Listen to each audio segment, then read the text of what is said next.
Sometimes when you're getting ready to make a passage somewhere, you just want to look immediately at the weather that you have in front of you. Sometimes, though, it really pays to look a little further out because it might make a difference in your decision. Hi, I'm Nika Waters, and welcome to the Boat Galley Podcast. Yes, it's yet another weather podcast. This is all about our conundrum when we were getting ready to leave Florida to head to the Bahamas just a couple of weeks ago. Today's episode of the Boat Galley Podcast is sponsored by FastSeas.com. Plan your next passage using FastSeas. Whether you're after speed or comfort, FastSeas will find the optimum route to your destination. FastSeas, making weather routing simple. That's FastSeas.com. Use coupon code GALLEY for an exclusive 10% discount. We kind of spent a lot of time moving quickly when we were heading down to Florida from the Chesapeake earlier in 2024. We actually managed to get out of the boatyard earlier than we have any time the last couple of years, and we definitely wanted to make sure we got down south to get crossed over to the Bahamas so we could get down and make our way to Panama pretty quickly. Well, we got to West Palm, and we kind of got stuck for a while. Oh, we had a great time.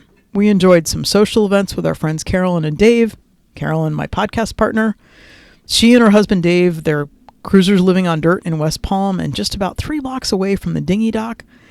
And as you might imagine, from somebody who was a longtime cruisers and currently just taking a break from cruising and being on land, Carolyn and Dave are both incredible in offering car rides to the store, allowing me to go and do laundry, and just encouraging lingering showers and, hey, come on up, let's do dinner together.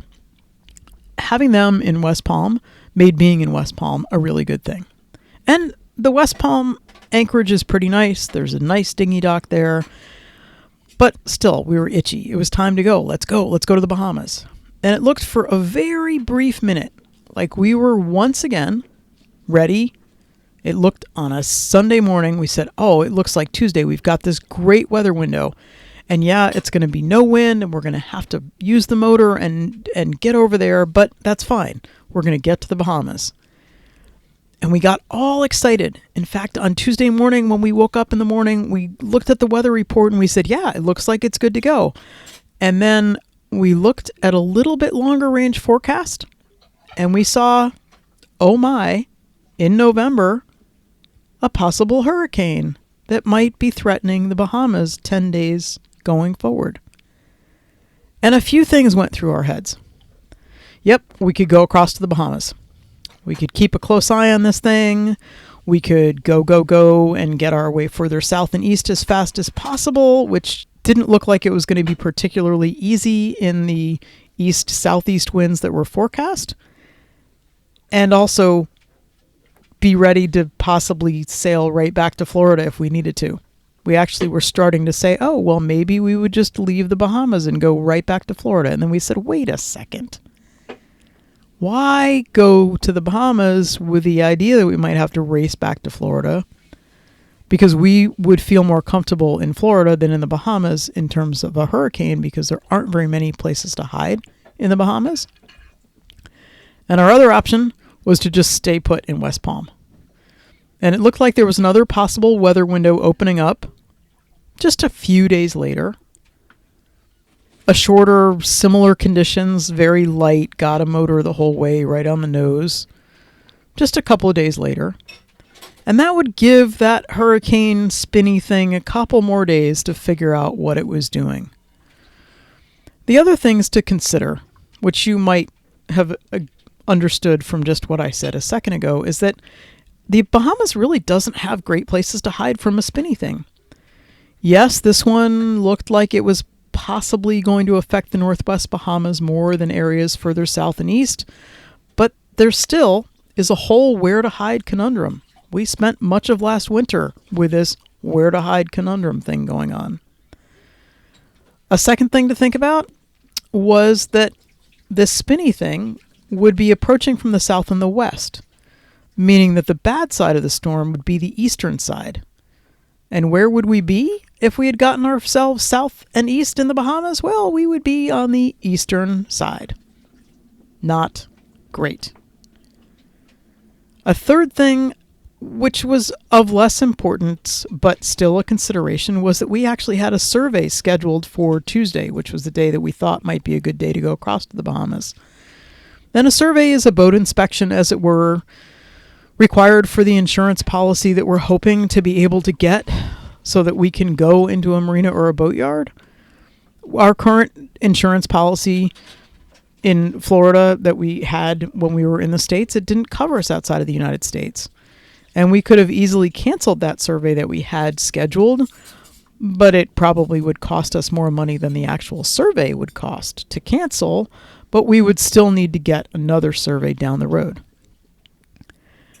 But here's the thing. We were initially, and still are, though currently I'm recording this and we're sitting in Georgetown, we're planning on using the Bahamas as a waypoint.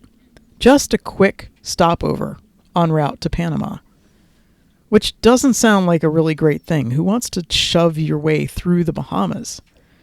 Well, except for the fact that the Christmas winds, which are enhanced trade winds that scream on an east-west path across the Caribbean, think 25, 30 knots of wind blowing constantly for days at a time across endless stretches of ocean, which pushes the water into towering, lovely waves, and we would really rather get to Panama before we have to contend with that, which historically start being a factor around Christmas time, hence the name, the Christmas winds.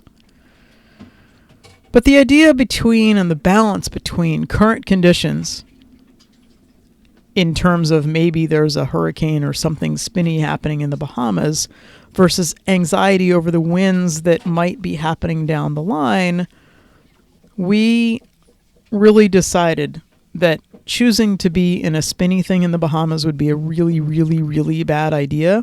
And so we made the decision that was not as impossible to make as it felt like at the time to stay put in West Palm and wait for another weather window. Now, as you might guess, we have since made it across to the Bahamas, and it's been great, and yet now we are facing yet another weather conundrum and trying to figure out, okay, our next big push and thing to get through is we need to get from Georgetown in the southern Exumas down to Matthewtown, Great Inagua, to go through the Windward Passage to go across the Caribbean to get to Panama.